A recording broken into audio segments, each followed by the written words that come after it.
Welcome to Early Bird Picker. My name is Rafa. I just want to start out by wishing you all a happy new year and hope that you guys are safe and healthy and having a great reselling adventure on your end of the screen. I am changing up my videos. I'm going to start doing attempt to do a daily vlog for a year in the life of a reseller, just to give you guys an idea of what reselling looks like in my daily life. And so I'll be going sourcing, thrifting, garage sales, and showing you my sold, just kind of like I normally do, but instead of breaking up my videos, it's going to be all in one. And then just throwing in some other kind of points of topics as well that I just want to talk about. So I hope you guys like the kind of change up in my video. And today is technically December 31st, but I wanted to go thrifting today, so this video will be coming out on January 1st. So we'll go ahead and call this day one of Year in the Life of a Reseller. Let's get them.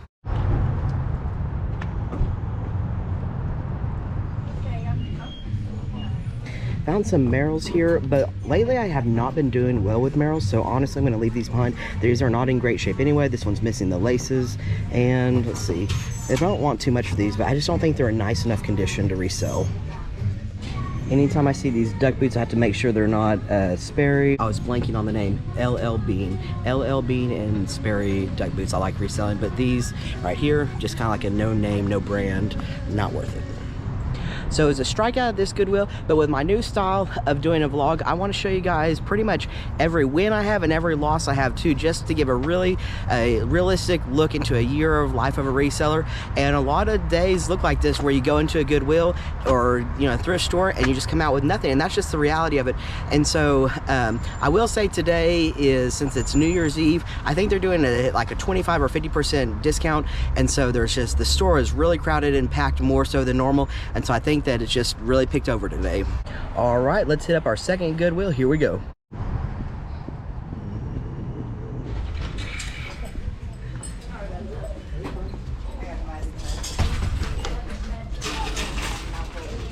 Here's a pretty nice Ariat like canvas vest, but the prices are out of control. $24.99. This is like a vintage looking Nike bomber jacket. Pretty interesting. It's $24.99. I have to decide if I'm gonna take a chance on this one. So this is actually a pretty good find right here. This is a New Balance 1260 V7. And again, in New Balance, typically the higher the number, like 800 or 900 series, and then this one, the 1200 series, the higher quality the shoe. This is the version 7, which I do believe is the most recent version. This one's in pretty good condition, just needs a little bit of cleaning up. They are a size 10.5, 4E it looks like, and so that should sell pretty well. This is a stability shoe, pretty good outsole, and they're only asking $9.99, so this will be a buy on these, and hopefully we get the discount. So it did get the customer appreciation 25% off discount, so hope to turn about our $7.50 investment into about 40 to 50 realistically on that pair of shoes once they're cleaned up. So I'm pretty happy to find anything today on New Year's Eve when the stores are really busy. Let's get home now. I got 6 orders to get shipped out, 6 or 7 I think. All right, back at home in the Early Bird Picker nest, got 6 items to grab. On all, I sell on 3 platforms, and I have a sale at least on one or of each of those 3 platforms today. First one's on Amazon. It's a book that I just picked up yesterday at a garage sale. It was a garage / estate sale that was very poorly advertised, and I was the only picker there, I'm pretty sure, and I think I was the only one that had come through so far that day. And the lady had a lot of law books, and so I scanned most of them, and I spent $40 at the entire sale, and this one book sold for $30 overnight. Sold. This particular book is Business Basics for Law Students, 4th edition, and you can see because there is no highlighting, no writing, you can see because there's no highlighting, no writing, I said that it was in very good condition. I paid $40 for everything at that sale. I got a pretty good haul of stuff yesterday. The law books were $3 each, so turning my 3 into 30 really fast. My sales on Facebook Marketplace versus eBay have been kind of strange lately. Lately, I've been selling more on Facebook Marketplace when it comes to clothing and shoes, and honestly cookware too, as compared to eBay. So I had 3 sales since yesterday on Facebook Marketplace and 2 on eBay. Sold. Paid just $5 for this Patagonia snap tee. Here's a picture of it. I thought it was in perfect condition, but it turns out it had a tiny little hole in the back of the right sleeve that I did point out. I turned my $5 into 50 plus shipping, even with that small little defect.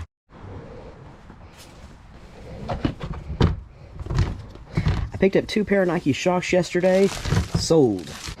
This is the second pair of Nike Shox that I've sold this week. Nike Shox do really well for me. I just find that they're still really popular. This particular one is from 2012. You can see just still really nice and clean. I cleaned them up a little bit, but they were just pretty nice and clean to begin with. The outsole's in really nice condition. Paid just 10 bucks for these at a Goodwill yesterday, $10 each for each pair. And this pair sold for $75 plus shipping on Facebook Marketplace. Super thrilled with that sale. The third item that sold on Facebook Marketplace was another pair of shoes, some Brooks shoes. I had them priced at 40 bucks and I got an offer. Someone said, you know, will you price them at 30? And I went ahead and did that. I don't mind doing such significant discounts on Facebook Marketplace just because I really am enjoying selling on Facebook Marketplace because the fee is only 5% as compared to like 13% or whatever it is on eBay. So you can just afford to give bigger discounts and still kind of make the same amount of money as if you were to sell for a little bit higher on eBay.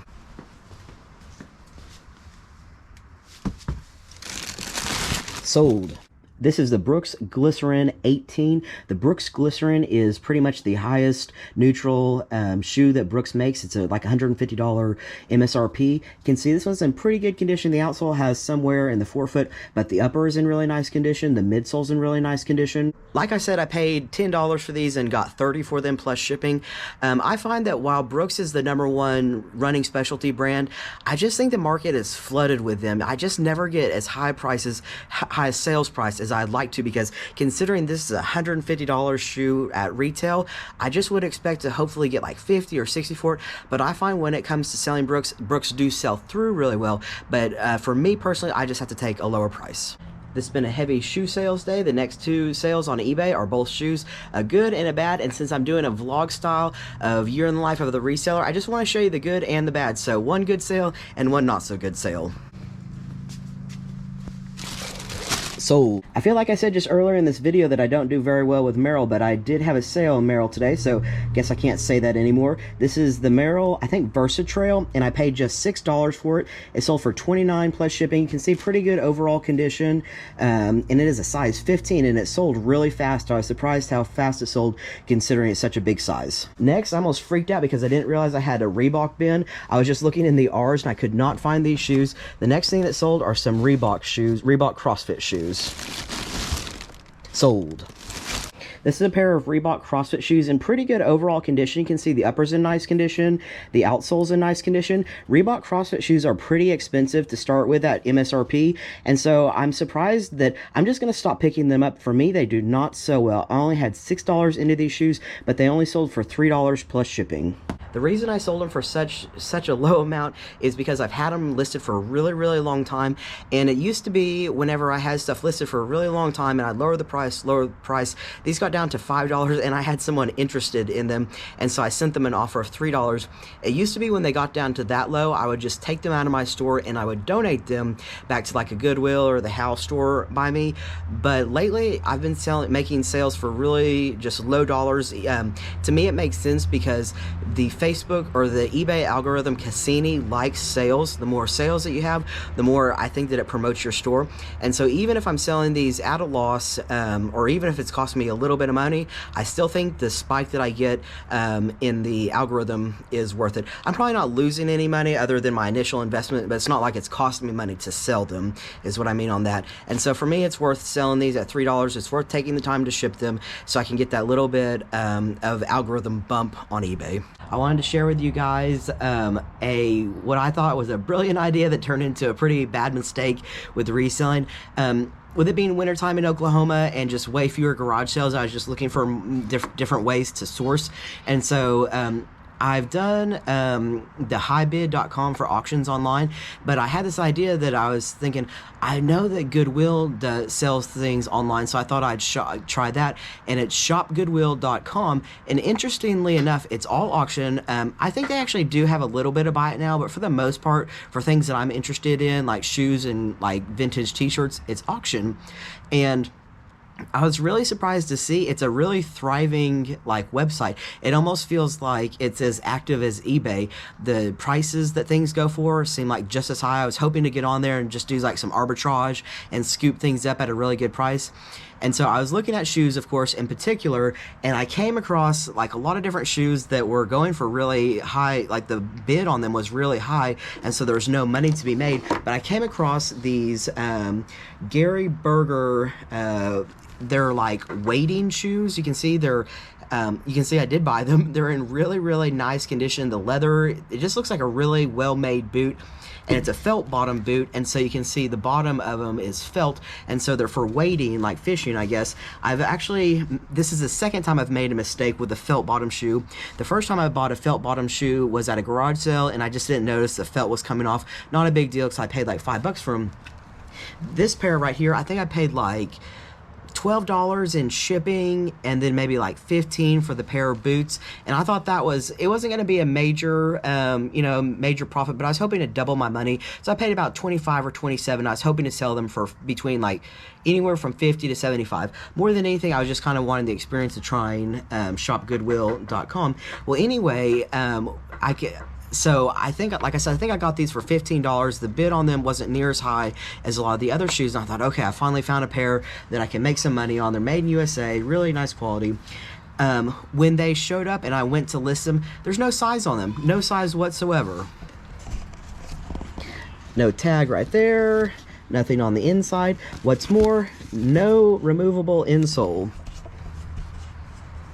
So if you don't know, sometimes if you have a shoe that doesn't have a size tag in it, you can remove the insole and measure the length in like millimeters or centimeters. And some shoe websites will have a conversion rate for if you measure it in millimeters or centimeters, how to convert that to the shoe size. And so this is just like a total loss that I just wanted to share with you guys. Hope that you guys don't make the same mistake. Whenever I went to list these, I had already thrown the paperwork away, and so I don't think that you can return things from ShopGoodwill.com, but also I was just wanting to see, did I really buy these without knowing, what size they are? Which is that's not that big of a deal, because I buy shoes all the time that I don't really care too much with the sizes. I just care about the condition and the quality of the shoe. But I just couldn't believe that. I wanted to see if the listing had a size listed on it. It probably didn't, because I've looked up and down, in and out of these shoes, and just nothing to be found. So if you guys try ShopGoodwill.com, comment below. I'd love to hear your experience, if you've made any money from it, if you found anything good. It's a really pretty well put together website, but what surprises me is they have some shoes that are just in the worst condition, with starting bid of like $9.99, and I just can't imagine who they're paying to list this stuff. It's like you're listing on eBay with a white background, and I'm just thinking so much of what they put onto this website is never going to sell. And sure enough, most of the stuff, of course, it's in poor condition like you'd expect, has no bid on it. And so it could be I don't know, there might be some potential there, but I think a lot of people already know about it, and so unfortunately I wasn't able to make any profit on these, and I guess I'm just going to donate them, because on top of them not having a removable insole, that's a really tricky way to sell shoes anyway. The buyer could get them and say, well, they don't have a size tag in them, they're not as described, and the last thing that I need on my account right now is like a not as described item. And so I'm just going to donate these shoes, but hopefully you guys enjoyed that story, and let me know if you've had any similar or any just good experience or bad experience with ShopGoodwill.com. Thanks so much for watching this episode of Early Bird Picker. I'll see all y'all in the next video.